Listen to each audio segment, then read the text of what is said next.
It was a Tuesday morning, just like any other. I was sipping my lukewarm coffee, staring blankly at the spreadsheet on my computer, when the email arrived. I won the lottery. The realization didn't hit me right away.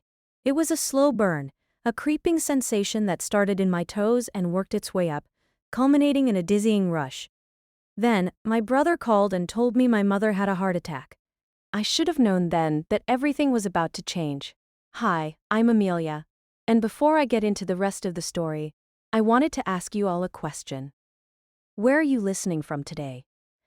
I love hearing from people all over the world, so please drop a comment below and let me know. For 35 years, I'd been invisible. The quiet, dependable sister who always faded into the background. Growing up in our small Ohio town, I was perpetually overshadowed by my older brother, Ryan, the golden boy who could do no wrong in my parents' eyes. He was charismatic, athletic, everything I wasn't. I always felt like my parents saw him as a star, and me as a moon just reflecting his glory. He was the center of their universe. My sister Emily was always a quiet champion for me. She was also overlooked, but understood my pain and loneliness better than anyone.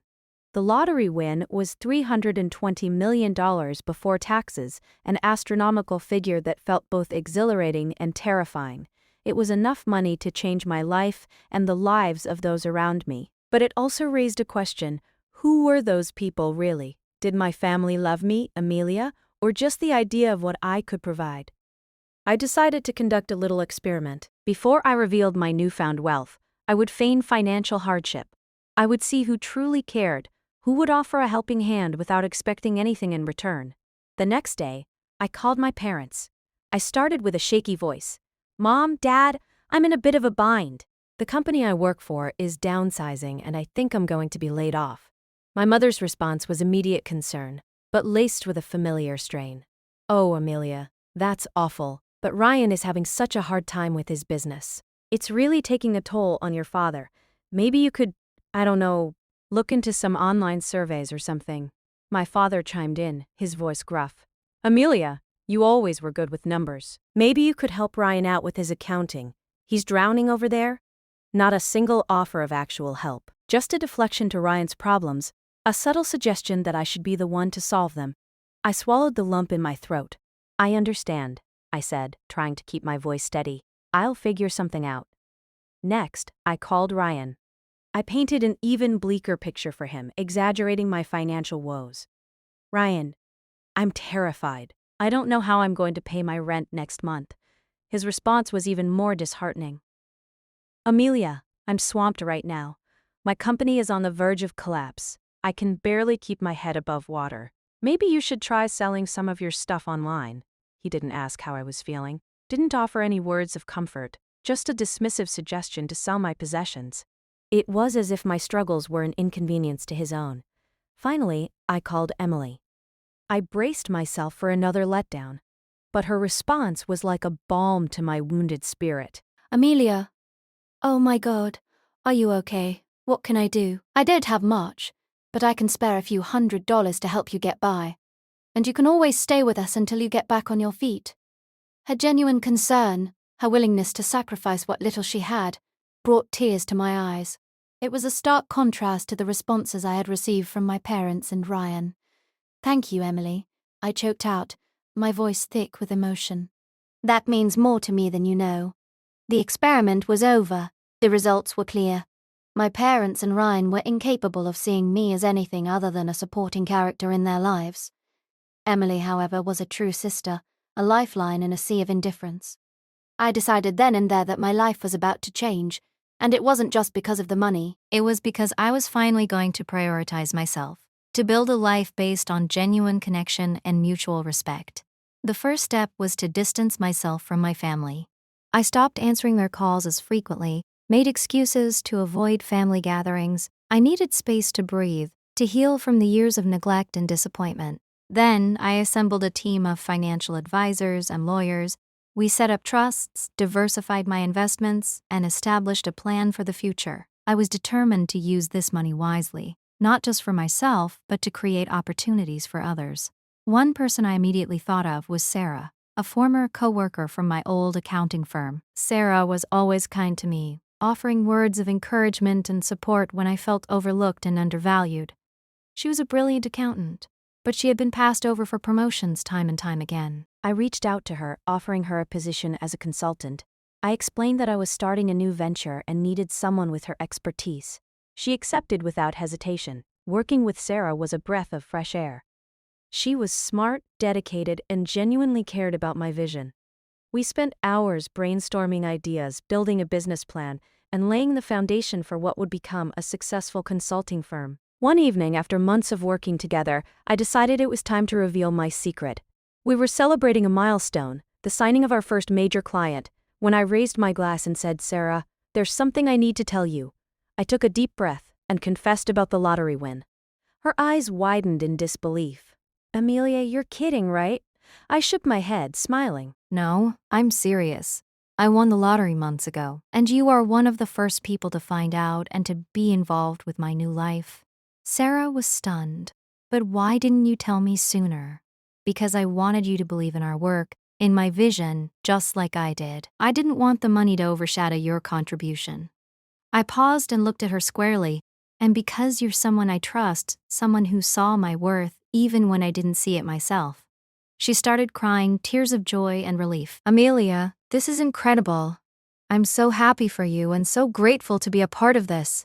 With Sarah by my side, my consulting firm flourished. We hired talented people, created a positive work environment, and quickly gained a reputation for excellence. One day, I decided it was time to share the news with Emily. I invited her over for dinner, trying to contain my excitement. "Emily, I have something to show you," I said, leading her outside.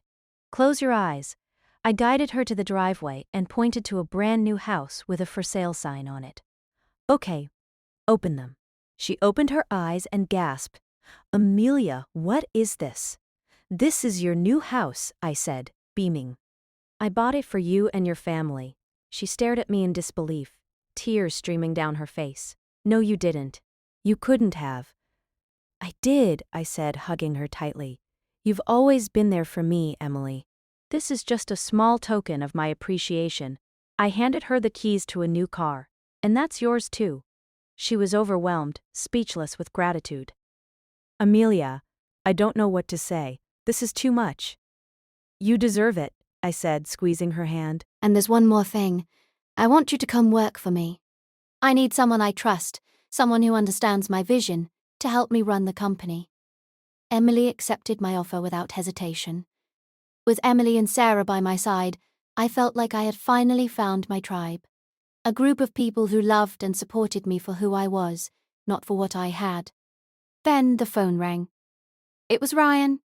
His voice was strained, desperate. "Amelia, I need your help. My company is going under.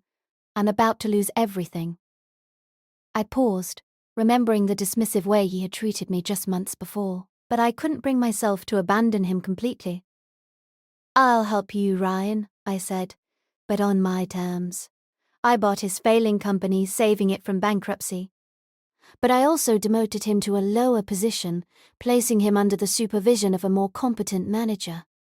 He was furious, humiliated. "How could you do this to me, Amelia? I'm your brother, and I'm your sister, Ryan," I retorted. "The one you always overlooked, the one you never took seriously. This is your chance to prove yourself, to earn your way back to the top."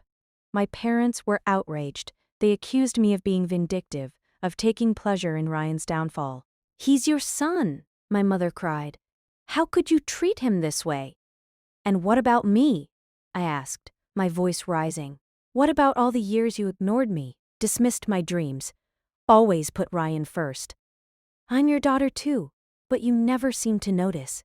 They had no answer. They couldn't understand why I was so resentful, so unwilling to forgive. They were blind to their own favoritism, to the years of emotional neglect. I realized then that I couldn't change them. I could only change myself, protect myself from their toxic behavior. I made the difficult decision to limit contact with them, to create a boundary that would protect my peace of mind. With my family drama simmering in the background, I poured my energy into my company, creating a workplace where employees felt valued, respected, and empowered. I implemented profit-sharing programs, offered generous benefits, and fostered a culture of collaboration and innovation.